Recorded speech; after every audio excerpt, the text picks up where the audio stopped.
தமிழ் சினிமாவுல அசைக்க முடியாத ஒரு காமெடி நடிகர் அப்படின்னா, அது கிங் காங்கையும் சொல்லலாம். கிங் காங் வந்து பார்த்தீங்கன்னா, ரஜினியோட அதிசய பிறவியில அவரு போட்ட அந்த டான்ஸ் ஸ்டெப் மூலியமா ரொம்பவுமே ஃபேமஸ் ஆனாரு. அதுக்கப்புறம் வடிவேலு கூட சேர்ந்து நெறைய காமெடி படங்கள்ல நடிச்சிருப்பாரு.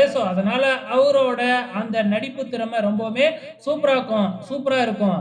இந்த சூழ்நிலையில கிங் காங்கோட மகளுக்கு கல்யாணம் அப்படிங்கிறதுக்காக வந்து பார்த்தீங்கன்னா, பத்திரிக்கையை எடுத்துக்கிட்டு நெறைய செலிபிரிட்டி அரசியல்வாதியா இருக்கட்டும், சினிமா செலிபிரிட்டியா இருக்கட்டும், எல்லாத்தையும் ஒருத்தர விடாம போயி நேரடியாவே பத்திரிக்கைய வச்சது மட்டும் இல்லாம வந்து பார்த்தீங்கன்னா, அவங்கள அவங்களோட சேர்ந்து ஃபோட்டோ எடுத்து அதையும் சோசியல் மீடியாவுல பகிர்ந்துகிட்டு வந்தாரு.